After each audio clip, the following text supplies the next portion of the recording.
So let's take a look at example 2 together. Example 2 is, a little bit more interesting than some of the other examples.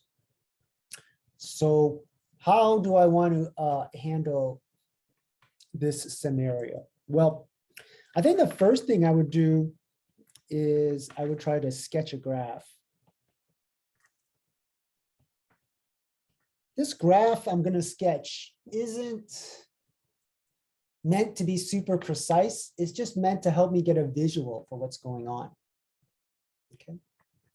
So let me draw a quick set of axes.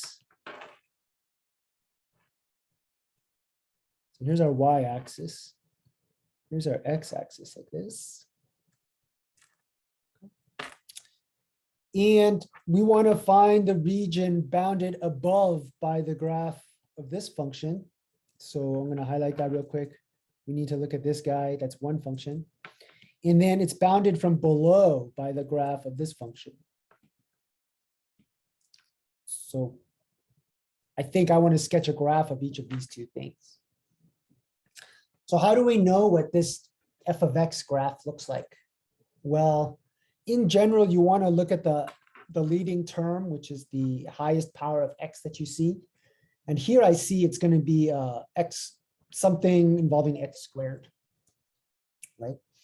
So we know that things that involve x squared are sort of modified parabolas. Parabolas are those u things that open up.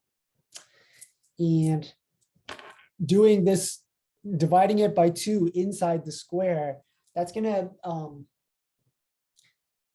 probably be some sort of like a horizontal stretch or horizontal compress. Actually, I don't really care about that. What I really care about is, does this parabola open upwards or does it open downwards? What do you guys think? Up or down? Any thoughts?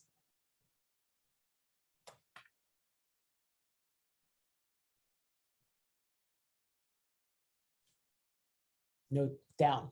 So how did you get down, Ken? What was it that told you that this graph opens downwards? Well, we would look at the leading coefficient of the squared term, x squared term. There's a negative in front, right? So that negative tells us it opens downwards. Does anybody know what this 9 is going to tell us?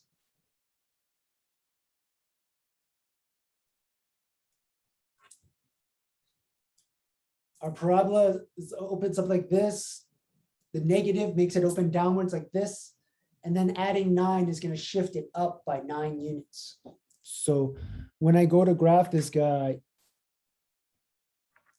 we go up by 9 units like this.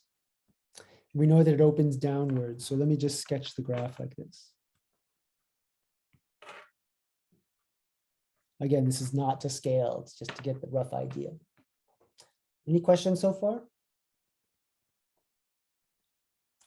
Let's look at our second function, g. What kind of object is this g of x function? Is this a parabola as well? No, it's not.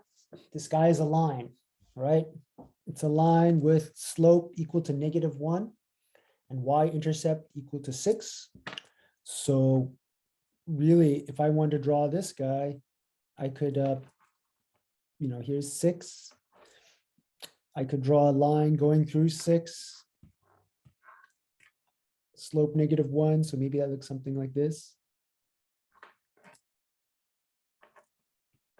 So this is my y equal to 6 minus x, and this is my y equal to 9 minus x squared over 4. I could simplify that a little bit. Is there any questions about this picture? No questions. All right. So then what I can do is I'm going to shade the area that we're looking for. So we're trying to find this area right here. Okay. Now I understand the situation. What's the thing I want to do next? The thing I want to do next is I want to find the intersection points.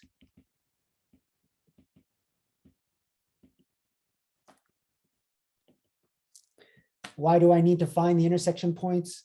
I think when I can find out where these points intersect, that will give me my region of integration. I need to integrate from A to B, right? And I don't know what my A is and what my B is. So this is used to find A and to find B. That's what we're trying to do here.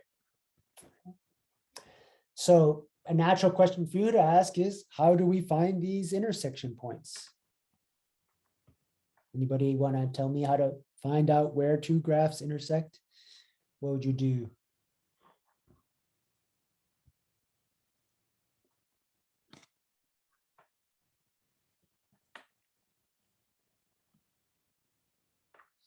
That's right. You'd set the two equations equal to each other. So we take f of x, we set it equal to g of x, right? And our f of x is 9 minus x squared over 4.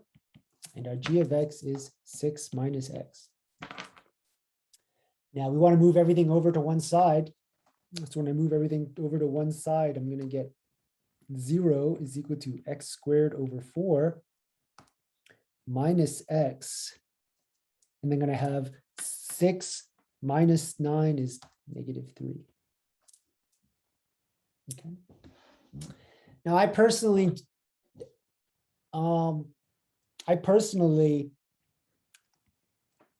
don't really love this 4 here. So what I'm going to do is I'm going to multiply both sides by 4.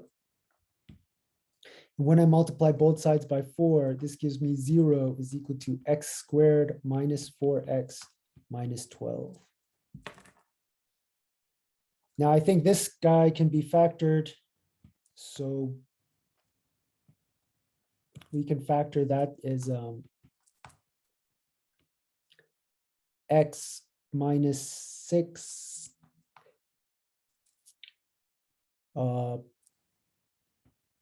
x plus 2, right?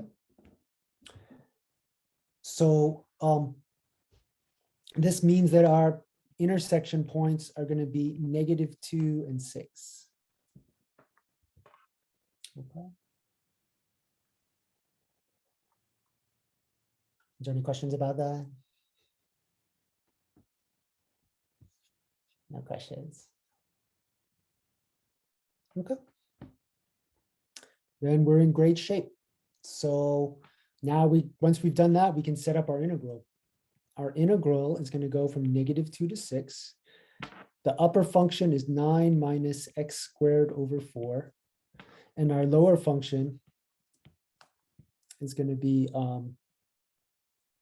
6 minus x. And we're integrating with respect to x.